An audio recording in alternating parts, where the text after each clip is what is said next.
അഭിനയത്തിൻ്റെ Oscar അവാർഡിനെതിരെ എന്താണെങ്കിലും ശരി Kannur first class magistrate കോടതിയിൽ കേസ് ഫയൽ ചെയ്തിരിക്കുന്നതായിട്ടുള്ള ഒരു അറിവ് കിട്ടിയിട്ടുണ്ട്.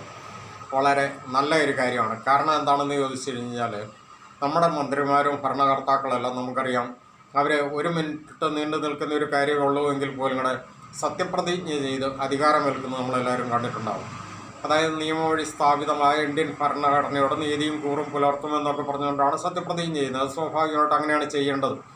അപ്പോൾ ഇവരൊക്കെ ഈ കാര്യങ്ങൾ ചെയ്യുമ്പോൾ ഇതിനൊക്കെ 1% പോലും പ്രാധാന്യം കൊടുക്കുന്നില്ല എന്നുള്ളത് ഇവരുടെ പ്രവർത്തനത്തിൽ നിന്ന് ഉരുത്തിരിഞ്ഞു വരുമ്പോൾ പൊതുസമൂഹം അല്ലെങ്കിൽ നീതിബോധമുള്ള പൊതുജനങ്ങൾ, നമുക്കറിയാം ജനാധിപത്യത്തിൻ്റെ ഏറ്റവും വലിയ ഉത്തുംഗ ശൃംഖത്തിൽ നിൽക്കുന്ന രാജാക്കന്മാർ എന്ന് അവകാശപ്പെടാവുന്നത് അല്ലെങ്കിൽ പറയപ്പെടാവുന്നത് ശരിക്കും പറഞ്ഞാൽ പൊതുജനങ്ങൾ തന്നെയാണ്. കാരണം ജനങ്ങളാൽ തിരഞ്ഞെടുക്കപ്പെടുന്ന ജനാധിപത്യ രാജ്യം, അതുകൊണ്ടാണല്ലോ ജനാധിപത്യം എന്നുള്ളതിന് പ്രാധാന്യം കൂടുതൽ കൊടുക്കുന്നത്.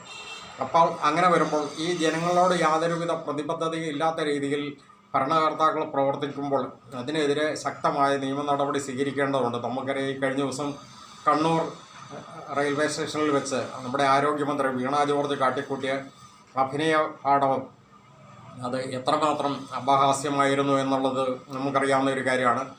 അതിനെപ്പറ്റി പ്രത്യേകിച്ച് ചർച്ച ചെയ്യുകയല്ല.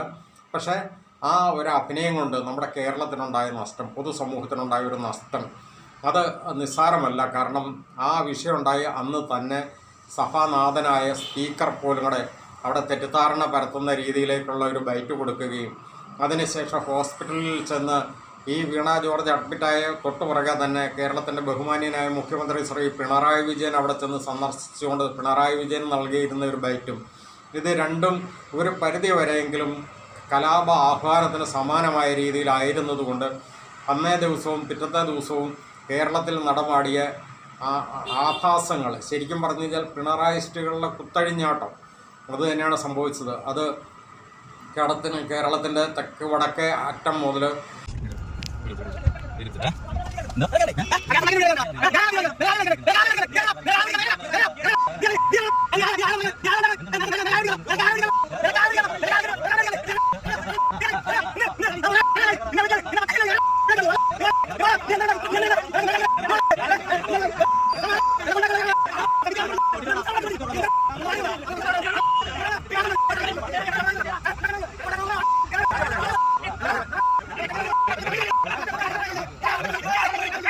മൊത്തത്തിൽ കേരളത്തിൻ്റെ എല്ലാ ഭാഗങ്ങളിലും നടമാടിയ ആ അഴിഞ്ഞാട്ടത്തിൻ്റെ ഫലമായിട്ട് എത്രമാത്രം നാശനഷ്ടങ്ങൾ സംഭവിച്ചിരിക്കുന്നു. മിനിസ്റ്റർ കഴുത്തിന് പരിക്കുണ്ട്. മിനിസ്റ്റർ ഇപ്പം ഈ ട്രെയിനിൽ സഞ്ചരിക്കേണ്ട എൻ്റെ കൂടെ മിനിസ്റ്റർക്ക് പരിക്കേറ്റിരിക്കുക. മിനിസ്റ്റർക്ക് അഡ്മിറ്റ് ചെയ്യുന്നു. പ്രതിഷേധത്തിൻ്റെ ഭാഗമായി വന്ന പ്രതിഷേധം എന്ന് പറഞ്ഞാൽ പ്രതിഷേധിക്കുക, ഞങ്ങൾക്ക് പ്രതിഷേധിച്ചു. പക്ഷേ കയ്യേറ്റം ചെയ്യുന്നത് ശരിയല്ലല്ലോ. ജനാധിപത്യം സമരക്കാരൻ ആക്രമിച്ചു, പിന്നാരെ ആക്രമിക്കാൻ. അപ്പോൾ സമരക്കാർ കയ്യേറ്റം ചെയ്തു, കഴുത്തിന് പരിക്കും. ഞാൻ അദ്ദേഹത്തെ കാത്തിവിടെ നിൽക്കുകയാണ്. അപ്പോഴാണ് പറഞ്ഞത് കഴുത്തിന് പരിക്ക് പറ്റി.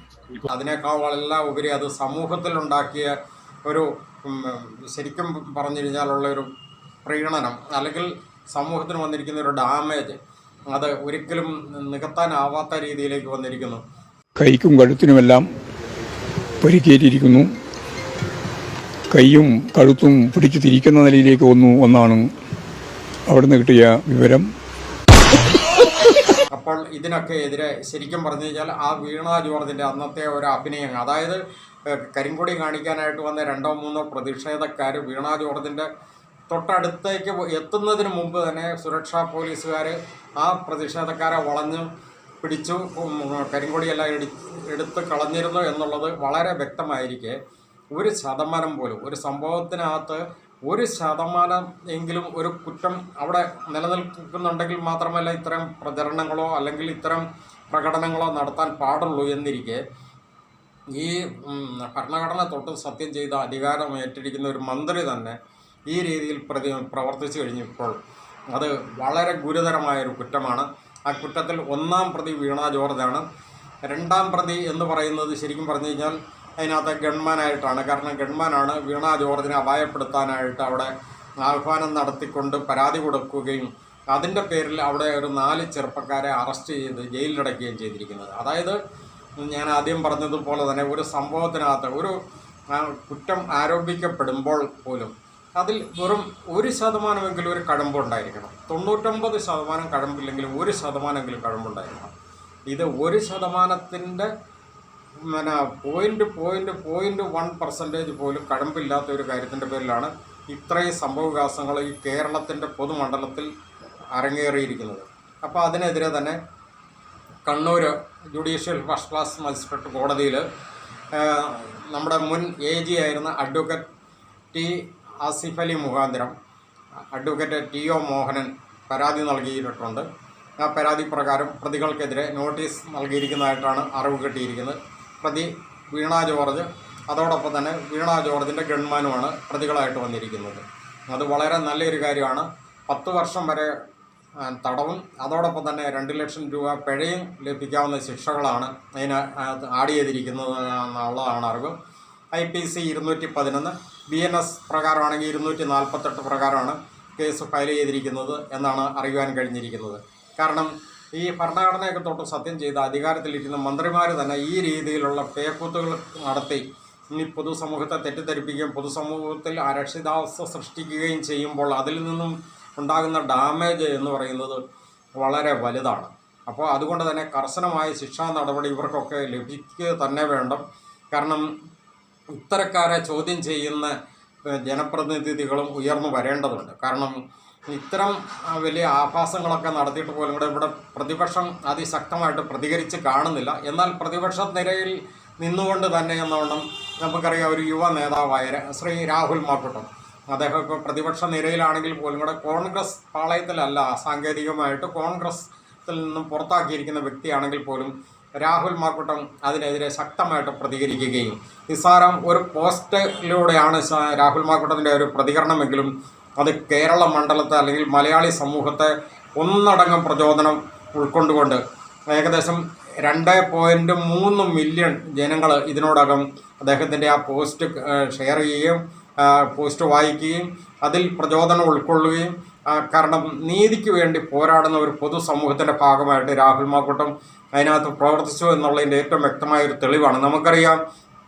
പ്രതിപക്ഷത്തുള്ള പ്രതിപക്ഷ നേതാവും ഉപനേതാവും മുൻ പ്രതിപക്ഷ നേതാവും അങ്ങനെയൊക്കെയുള്ള കുറേ വിഭാഗം ശക്തമായിട്ടൊക്കെ ഇതിനകത്ത് പ്രതികരിച്ചിട്ടുണ്ട് എങ്കിൽ പോലും ഈ രാഹുൽ മാക്കൂട്ടത്തിൻ്റെ ആ ഒരു പ്രതികരണത്തിൻ്റെ 10 അയൽപക്കത്ത് പോലും മറ്റേ ഉന്നതരായിട്ടുള്ള പ്രതിപക്ഷ നേതാക്കളുടെ പ്രതികരണത്തിൻ്റെ ഒരു പഞ്ചിങ് ഉണ്ടായിട്ടില്ല എന്നുള്ളത് നമ്മൾ എടുത്ത് കാണേണ്ടതാണ്. എന്തുകൊണ്ടാണെന്ന് ചോദിച്ചു കഴിഞ്ഞാൽ, ഈ പ്രതികരണം ഒരു വിഷയം ഉണ്ടാകുമ്പോൾ ആ വിഷയത്തിൽ പ്രതികരിക്കുന്നതിൻ്റെ ഉൾക്കാമ്പ് അത് എത്രത്തോളം ആത്മാർത്ഥമായിട്ടാണ് പ്രതികരിക്കുന്നത് ഉള്ളതിനെ അനുസരിച്ചും കൂടെ കൂടിയിരിക്കും എന്നുള്ളതിൻ്റെ പ്രത്യക്ഷമായ ഒരു ഉദാഹരണം തന്നെയാണ് ഈ ഒരു വിഷയത്തിനകത്ത് വന്നിരിക്കുന്നത്. എന്താണെങ്കിലും ശരി, വീണ ജോർജിനെ സംബന്ധിച്ച് വീണ ജോർജിന് ഒരിക്കലും ഒരു മന്ത്രിസ്ഥാനമൊന്നും പറ്റുന്ന പണിയല്ല എന്നുള്ളത് അവർ ദീർഘകാലമായിട്ട് തെളിയിച്ചുകൊണ്ടിരിക്കുന്ന കാര്യങ്ങൾ നമ്മൾ ഇനി ഇവിടെ ആവർത്തിച്ച് പറയേണ്ടതില്ല. കാരണം 100 കൂട്ടം അനുഭവങ്ങളാണ് ശരിക്കും പറഞ്ഞാൽ ആരോഗ്യ മേഖലയിൽ അപജയങ്ങളായിട്ട് ചൂണ്ടിക്കാണിക്കാനാണുള്ളത്.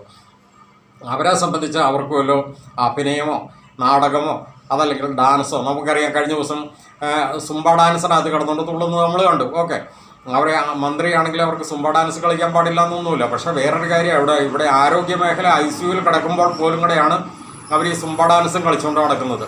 എന്താണെങ്കിലും ഈ കഴിഞ്ഞ ദിവസത്തെ അഭിനയത്തിന്, കണ്ണൂർ അഭിനയത്തിന്, അതോടൊപ്പം തന്നെ വീണ ജോർജിൻ്റെ അഭിനയത്തിന് ആനുപാതികമായിട്ട് തന്നെ മറ്റൊരു വനിതാ നേതാവായ ചിന്ത ജെറോമോ കൊല്ലത്ത് നടത്തിയ ആഭാസ പ്രകടനത്തിലെ മുദ്രാവാക്യങ്ങൾ എത്രമാത്രം ഈ സമൂഹത്തിൽ ജീർണത ബാധിച്ചിരിക്കുന്നു, എത്രമാത്രം ഈ സ്ത്രീ സമൂഹത്തിന് തന്നെ ഡാമേജ് ഉണ്ടാക്കിയിരിക്കുന്ന ഒരു മുദ്രാവാക്യമാണ്. ആ മുദ്രാവാക്യമൊക്കെ ഒന്ന് കേട്ട് നോക്കിക്കഴിഞ്ഞാൽ നമ്മൾ ആവർത്തിച്ച് പറയാൻ നമുക്ക് തന്നെ ഒരു ഉളുപ്പ് തോന്നും. കാരണം അവരൊക്കെ ഭയങ്കര സാംസ്കാരിക നേതാക്കളാണ്, ഡോക്ടറേറ്റ് ഉണ്ട് എന്നൊക്കെ പറയുന്നവർ പോലും കൂടെ അവർ ഇത്തരം കാര്യത്തിനകത്ത് പ്രതികരിക്കുമ്പോൾ എനിക്ക് തോന്നുന്നത് കഴിഞ്ഞ ദിവസം പറഞ്ഞിരുന്നത് പോലെ പെട്ടെന്ന് പ്രതികരിക്കേണ്ടി വന്നു കഴിഞ്ഞപ്പോൾ എങ്ങനെ എഴുതി ഉണ്ടാക്കണം എന്നൊന്നും അറിയില്ലാത്തത് കൊണ്ട് സ്വന്തം അനുഭവം തന്നെ അങ്ങോട്ട് വിളിച്ച് പറഞ്ഞ രീതിയിലാണ് ശരിക്കും പറഞ്ഞു കഴിഞ്ഞാൽ ആ മുദ്രാവാക്യങ്ങളൊക്കെ പൊതുമണ്ഡലത്തിലേക്ക് ഒരു ഉളുപ്പുമില്ലാതെ വിളിച്ചു പറയാനുണ്ടായത്. അതായത് അച്ഛനില്ല നേരത്ത് അമ്മയ്ക്കുണ്ടായ വൃത്തികെട്ട വാചകം.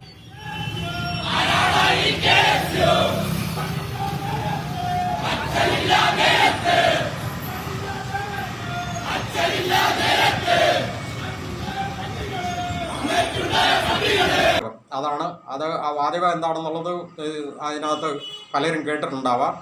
ഈ രീതിയിലൊക്കെ പറയുന്ന ചിന്താ ജെറോമൊക്കെയാണ് സ്ത്രീ സംരക്ഷണം, സ്ത്രീ സുരക്ഷ, സ്ത്രീ സൗഹൃദം, സ്ത്രീകൾക്ക് വേണ്ടി വാദിക്കുന്നു എന്ന്, അതുപോലെ തന്നെ സംസ്കാരം, ഇതൊക്കെയാണ് ഞങ്ങളുടെ സംസ്കാരം എന്നുള്ളത് വിളിച്ചറിയിക്കുന്നത്. അപ്പം അതിനേക്കാളെല്ലാം ഉപരി നമുക്കറിയാം ഈ വിഷയത്തിൻ്റെ അകത്ത് നമ്മുടെ പാർട്ടി സെക്രട്ടറി ആയിരുന്ന MV ഗോവിന്ദൻ്റെ ഒരു പ്രതികരണം. MV ഗോവിന്ദനൊക്കെ ഏതെല്ലാം രീതിയിലാണ് ശരിക്കും പറഞ്ഞ സമൂഹത്തെ തെറ്റിദ്ധരിപ്പിക്കുന്ന രീതിയിലുള്ള പ്രതികരണങ്ങൾ നടത്തിയതിൻ്റെ പ്രതിഫലനം എന്നോണം ഈ MV ഗോവിന്ദൻ്റെ അനുയായികൾ അല്ലെങ്കിൽ പിണറായിസ്റ്റുകളായിട്ടുള്ള കുറേ പേ പിടിച്ച പോലുള്ള ചില ജനങ്ങളെന്ന് തന്നെ പറയണം. സാധാരണ ജനങ്ങളല്ല, പേ പിടിച്ച ചില പിണറായിസ്റ്റ് അനുഭാവികൾ പൊതു സമൂഹത്തിൽ ഇറങ്ങി നിന്നുകൊണ്ട് പബ്ലിക് റോഡിൽ ഇവിടുത്തെ നിയമ സംവിധാനത്തെ വെല്ലുവിളിച്ചുകൊണ്ട് നിയമപാലകരെ പോലും കൂടെ ഏതെല്ലാം രീതിയിലാണ് അങ്ങോട്ട് ആക്രമിച്ച് ഒരു പേപ്പട്ടികളുടെ രീതിയിൽ, അങ്ങനെ തന്നെ പറയുന്നതിനകത്ത് യാതൊരു മടിയും തോന്നിക്കുന്നില്ല. കാരണം ആ രീതിയിലുള്ള ഒരു പ്രതികരണമാണ് നമ്മളെല്ലാം സോഷ്യൽ മീഡിയക്കിടെയൊക്കെ കണ്ടത്. എത്രയെല്ലാം ആപഹാസ്യമായിട്ടാണ് ഇവിടെ കിടന്നുകൊണ്ട് പ്രതികരിച്ചത്. അപ്പോൾ ഇതിൻ്റെ എല്ലാം ഉത്തരവാദിത്വം അല്ല, മൂലക്കല്ല എന്ന് പറയുന്ന ഈ വീണാഭിനയമായിരുന്നു എന്നുള്ളത് നമ്മൾ എടുത്ത് പറയേണ്ട കാര്യമാണ്. ഈ ഒരു സാഹചര്യത്തിലൊക്കെയാണ് നമുക്ക് പൊതുസമൂഹത്തിന് നന്മ ഉതകുന്ന രീതിയിലുള്ള പൊതുപ്രവർത്തകർ ഉയർന്നു വരേണ്ടതുണ്ട്. അതുകൊണ്ട് തന്നെയാണ് രാഹുൽ മാക്കൂട്ടത്തിനെതിരെ എത്രയെല്ലാം ഇവർ ഏതെല്ലാം രീതിയിൽ ആക്രോശിച്ചു കഴിഞ്ഞാലും, അല്ലെ രാഹുൽ മാക്കൂട്ടത്തെ ഒതുക്കി ഇല്ലാതാക്കാനായിട്ട് ഈ SSP എന്ന വിഭാഗം കച്ചകെട്ടി ഇറങ്ങിയിട്ടും അതിനു വേണ്ടിയിട്ട് കുറേ സ്ത്രീകളെ മുന്നണി പോരാളികളാക്കി ഇറങ്ങിയിട്ടും, അതുപോലെ തന്നെ പിന്നിൽ നിന്നുകൊണ്ട് ഇവർക്കെതിരെ ഈ രാഹുൽ മാക്കൂട്ടത്തെ ഒതുക്കി ഇല്ലാതാക്കാനായിട്ട് യാതൊരുവിധ ക്വാളിറ്റി ഇല്ലാത്ത ചില പീഡന പരാതികൾ, അതായത് യാതൊരുവിധ കണ്ടന്റും ഇല്ലാത്ത, കോടതികൾ പോലും ചവിറ്റുകുട്ടയിൽ തള്ളുന്ന രീതിയിലുള്ള പീഡന പരാതികൾ ആയിട്ട് രംഗത്തിറങ്ങാനും ആ പീഡന പരാതിക്കാരികൾക്ക് വേണ്ടിയിട്ട് ശരിക്കും വക്കാലത്ത് പറയുന്ന രീതിയിൽ അല്ലെ പൊതുസമൂഹത്തിൽ ഇറങ്ങി നിന്നുകൊണ്ട് സംസാരിക്കാനായിട്ട് വേറെ ഒരു 1/2 ഡസനോളം വരുന്ന മറ്റ് ചില സ്ത്രീ മാധ്യമപ്രവർത്തകർ അല്ലെങ്കിൽ സ്ത്രീ പക്ഷപാതികളായിട്ടുള്ള എഴുത്തുകാർ, സാംസ്കാരിക നായകർ അല്ലെങ്കിൽ നടിമാർ എന്നൊക്കെ പറഞ്ഞുകൊണ്ട് ഒരു 1/2 ഡസനോളം അങ്ങനെയും വന്ന് ഈ പൊതുസമൂഹത്തിൽ നിന്നുകൊണ്ട് ആ ഒരു വ്യക്തിയെ ടാർഗറ്റ് ചെയ്ത് ഇല്ലാതാക്കാൻ ശ്രമിച്ചിട്ടും ഇവിടെ പൊതുസമൂഹത്തിൻ്റെ നീതിബോധമുള്ള പൊതുസമൂഹത്തിൻ്റെ മഹാഭൂരിപക്ഷം പേരും ഈ രാഹുൽ മാക്കൂട്ടത്തെ പിന്തുണയ്ക്കുകയും രാഹുൽ മാക്കൂട്ടം ഈ പ്രാവശ്യം ഇലക്ഷനിൽ നിന്നേ പറ്റുള്ളൂ എന്നൊരു കാര്യത്തിലേക്ക് ഇപ്പോൾ ഈ കോൺഗ്രസ് പാർട്ടി പോലും കൂടെ എത്തിച്ചേരുകയുണ്ടായിരിക്കുന്ന ഒരു സാഹചര്യം വളരെ നമ്മൾ അപ്രിഷ്യേറ്റ് ചെയ്യേണ്ടതാണ്. ഇതാണ് ശരിക്കും പറഞ്ഞാൽ പൊതുസമൂഹത്തിൻ്റെ നീതിബോധം ഉയർന്ന് പ്രവർത്തിക്കുമ്പോൾ സംഭവിച്ചുകൊണ്ടിരിക്കുന്ന ഒരു കാര്യം എന്ന് പറയുന്നത്. ഇതിനകത്ത് നമ്മൾ എടുത്തു പറയേണ്ട ഒരു കാര്യം, ഇപ്പോൾ രാഹുൽ മാക്കൂട്ടം പാലക്കാട് നിന്ന് മത്സരിക്കുക എന്നുള്ളത് തന്നെയാണ് പൊതുജനത്തിൻ്റെ വികാരം.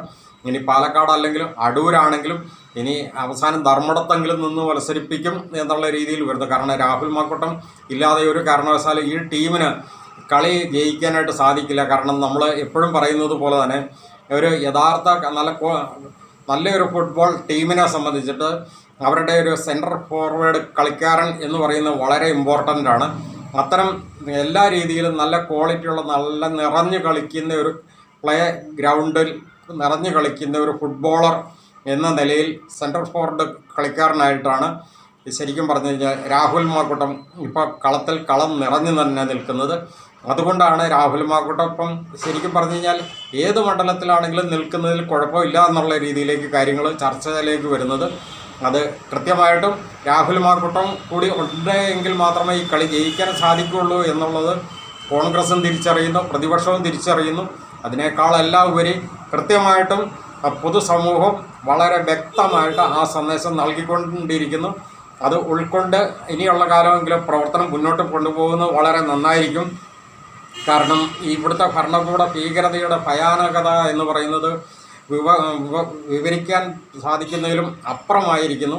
കാരണം അത്രമാത്രം ജനങ്ങൾ ഇവിടുത്തെ ഭരണത്തെ വെറുത്തിരിക്കുന്നു. ശരിക്കും പറഞ്ഞു കഴിഞ്ഞാൽ ഒരു വടക്കൻ കൊറിയൻ കിം ജോങ്ങിൻ്റെ അതേ ഒരു അവസ്ഥയിലേക്കാണ് ശരിക്കും പറഞ്ഞു കഴിഞ്ഞാൽ കേരളത്തിൻ്റെ ഒരു ഭരണം ഇപ്പം നിലനിൽക്കുന്നത്.